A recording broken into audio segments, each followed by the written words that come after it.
देश विदेश की आर्किटेक्चर्स ने शहर की धरोहर को करीब से जाना। आईआईए 2025 में शामिल होने आए देश विदेश के आर्किटेक्चर्स ने शनिवार सुबह हेरिटेज वॉक में हिस्सा लिया। सभी ने गौहर महल, सदर मंजिल, गोलघर, ताजुल मस्जिद, कमला पार्क को देखा और उसकी बनावट को सराहा और उनकी जानकारी दी। इसका नेतृत्व शहर के मशहूर architectures S M Hussain heritage walk में शामिल हुए। ये हेरिटेज वॉक कमलापति महल से शुरू होकर इंदौर तक जाएगी। जी जी, तो आपके लिए बहुत वेलकम। पूरे इंडिया के आर्किटेक्ट भोपाल में जमा हैं और भोपाल और इंदौर को मिला के नेशनल कन्वेंशन हो रहा है, जिसमें हम लोग आज हेरिटेज वॉक करा रहे हैं। हेरिटेज वॉक में अभी हम लोगों ने स्टार्ट करा था कमलापति महल से। जैसे बताया कि गोंड रानी ने किस तरह से भोपाल को आगे बढ़ाया, दोस्त मोहम्मद को राखी बांधी और उसके बाद भोपाल बना। उसके बाद जो है फिर हम लोगों ने छोटा तालाब बताया। छोटा तालाब में बताया कि देखिए राजा महान ग्रेट राजा भोज ने बड़ा तालाब बनाया और 1000 साल पहले, और सिर्फ एक छोटी सी चीज कि उनको बीमारी हो गई और उन्होंने किसी ने कहा कि आपको अगर आप 360 नदियों का पानी एक जगह इकट्ठा कर लेते हैं तो आपको उससे फायदा हो जाएगा। तो उनकी जो बीमारी है वो ठीक हो गई। तो कहने का मतलब ये कि एक बीमारी की वजह से उन्होंने मैन मेड तालाब बनाया। भोपाल में जितने तालाब हैं वो सब मैन मेड हैं। फिर मैंने छोटा तालाब बताया। छोटा तालाब हम समझते हैं छोटा, लेकिन वो छोटा इस वजह से है कि छोटे खां ने बनाया उसको। और छोटे खां जो थे एक राजा बादशाह सॉरी नवाब के दीवान थे और उन्होंने बहुत काम करते थे। नवाब साहब ने कहा कि जाओ ये तुम पैसे लो, इसके तुम ऊँट खरीदो, घोड़े खरीदो, खर्च करके आओ। कुछ दिन के बाद वो आए, कहने लगे आपने जो मुझे पैसे दिए तो उससे मैंने तालाब बना दिया, छोटा तालाब बना दिया। उन्होंने एक डैम बनाया, एक ब्रिज बनाया, उससे भोपाल का रास्ता खुल गया नए भोपाल के लिए और छोटा तालाब बन गया। अब भोपाल का बेस्ट एडमिनिस्ट्रेशन का एग्जांपल मैं आपको देता हूँ। जब छोटा तालाब बना तो वहां पर कब्रिस्तान थे तो पता चला बहुत सारे भोपाल में हलचल मच गई और लोग कहने लगे हमारे कब्रिस्तान डूब गए, हमारे कब्रिस्तान डूब गए। नवाब साहब ने सबको चुप कर दिया। मरे हुओं को क्या देखते हो, जिंदाओं की फिक्र करो, पानी बेसिक जरूरत है। छोटे खां ने अच्छा काम करा। और कहाँ से लोग हैं आए आज जो आप बता रहे हैं? ये सब बॉम्बे वगैरह वगैरह, दिल्ली, पूरे इंडिया से, पूरे इंडिया के आर्किटेक्ट। इनका मोटो क्या सा मकसद क्या है? मकसद ये हम लोग पूरे इंडिया में के आर्किटेक्ट एक जगह एक साल में एक बार इकट्ठा होते हैं, नेशनल कन्वेंशन करते हैं, हर शहर में अलग अलग करते हैं। इस बार भोपाल और इंदौर का नंबर आया। ये कब तक रहेगा सर? आपको कहाँ दिखाया अभी तक आपने लोगों को जो आपके साथ लोग आए हैं? अभी हम लोग भोपाल का हो गया, अब हम लोग इंदौर के लिए निकल रहे हैं। 3 दिन के लिए है कि बस हम नागपुर से मारा। आप कहाँ से? नागपुर नागपुर से कैसा लगा आपको? बहुत जोरदार, बहुत अच्छा, बिल्कुल। और भोपाल नहीं, भोपाल ऑफकोर्स हिस्टोरिकल सिटी है, नो प्रॉब्लम, और अच्छी लगी।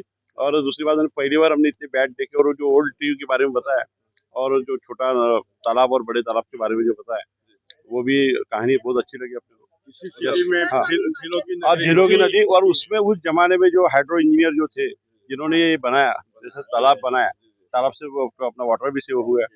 It is rain water harvesting system. किसी भी सिटी में पानी हाँ। का इतना ज्यादा मैंने नहीं देखा है, nowhere in the country you no.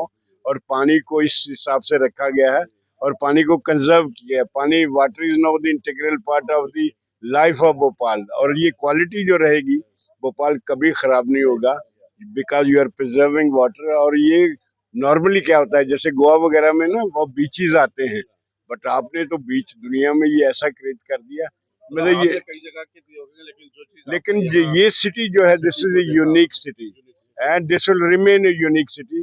This is woven around a water you know. I think water is the life line of this and that will keep it going. मैं हिमाचल शिमला से हूँ। तो तो शिमला में तो हमारे सर ऐसी कोई नदी तो नहीं है, पहाड़ है वहाँ पे, लेकिन यहाँ पे नदी देख के बहुत अच्छा लगा। एंड हम आर्किटेक्ट्स हैं, हम 5 लोग आए हैं वहाँ से और हम यहाँ पे यही देखना चाह रहे थे। आज हमें पहली बार दिखाने जा रहे हैं कि भोपाल कैसा है और यहाँ की क्या क्या यहाँ की खासियत है। तो उसी साल अभी शुरू ही किया है हमने। हमें बहुत अच्छा लग रहा है और कमलापति जो है वो हमने देखा है जी, बहुत अच्छा। वहाँ की स्टोरी सुनी, बहुत अच्छा। वहाँ की 3 मंजिल जो है उस महल की डूबी हुई है पानी में और 2 मंजिल उसके ऊपर नजर आ रही है। हेरिटेज जगह है जी, बहुत अच्छी। और यहाँ पे भी मस्जिद में लाए हैं, इसका ये जो है नहरें कहते हैं यहाँ के lake of city of lakes है ये, है ना। तो हमें बहुत अच्छा लगा ये कि आपका इसको smart city, smart city unique unique मैं आई कल्याण डोंबिवली सेंटर का चेयरपर्सन हूँ। और मुझे राजेंद्र सिंह जी का जो वाक्य है वो आज याद आ रहा है, जल है तो कल है। और जल है तो कल है राजा भोज ने इतने सालों पहले ही दूरदर्शिता दिखाई थी। कोई शहर बसाना है तो पानी की जरूरत होती है। और अमेजिंग, ये चालात देख के तो मैं थक रह गया। मुझे मालूम नहीं था, हम लोग इतने साल से यहाँ रह रहे हैं but we didn't know. Maintain superb, just आपको अच्छा लगा यहाँ सब? बहुत ही अच्छा लगा, बहुत ही अच्छा। हम लोग एक ही सेंटर से है बताना चाहूंगा, मैं आर्किटेक्ट SM वसीम भोपाल से हूँ। ये जो नेशनल कन्वेंशन चल रहा है यहाँ पे आर्किटेक्ट्स का, उसका होस्ट हूँ। और भी हमारे साथ काफी बड़ी टीम है। लकीली हेरिटेज वॉक में मैं आया हूँ, जो कि आपसे मुलाकात हो कर रही है। यहाँ से ऑल ओवर इंडिया से अप्रोक्स 700 डेलीगेट्स आए हुए हैं, जो कि आर्किटेक्ट्स हैं। और इसमें हमारे जो स्पीकर हैं ऑल ओवर वर्ल्ड से आए, कैलिफोर्निया से आए, मैक्सिको से आए हैं, वो सारे लोग आए हैं। जिसको कि आज हमने भोपाल में हेरिटेज वॉक का आयोजन करा है, जिसमें कि आप जितने लोग इंटरेस्टेड थे उन सबको हम यहाँ लेके आए हैं। और यहाँ से अभी जो भी भोपाल के हमारे स्पॉट्स हैं, हमने रानी कमलापति से हमने स्टार्ट करा था, हेरिटेज वॉक स्टार्ट करा था। यहाँ पे जो भी है यहाँ तक आए, यहाँ से अब हम अगला जाएंगे इकबाल मैदान पे, जो क्वाड्रेंगल है, आर्किटेक्चरल क्वाड्रेंगल बोल सकते हैं उसको। यहाँ से देन हम जाएंगे ताजुल मस्जिद, जो कि इंडिया की बिगेस्ट मॉस्क है। और उसके बाद लास्ट में हम पहुंचेंगे गोलघर पे, वहां से हम हमारा हेरिटेज वॉक को क्लोज करेंगे। Then proceed to respective hotels, और वहां से फिर 9 बजे हम यहाँ से टुवर्ड्स इंदौर मूव कर जाएंगे। ये कितने दिन का था सर? ये हमारा जो इवेंट है ये कार्बन न्यूट्रल इवेंट है। इसमें हमारा मेन ये है कि जीरो वेस्ट रहे और कार्बन न्यूट्रल रहे। तो यहाँ पे जो भी हमने करा है, इसमें पूरी कोशिश करी है कि हमारा प्लास्टिक यूज ना हो। जैसे हमने प्रिंटिंग करी, जूट पे करी, जो भी एडवर्टीजमेंट होता है या जो भी इंफॉर्मेशन होती है, हमने फैब्रिक पे प्रिंट करी है। जितना कम से कम हमारा फैब्रिक हम यूज कर फ्लेक्स यूज कर सकते थे, उतना कम करा है। तो और आज हम इंदौर के लिए मूव कर जाएंगे, वहाँ हमारा 2 दिन का और इवेंट है। फ्राइडे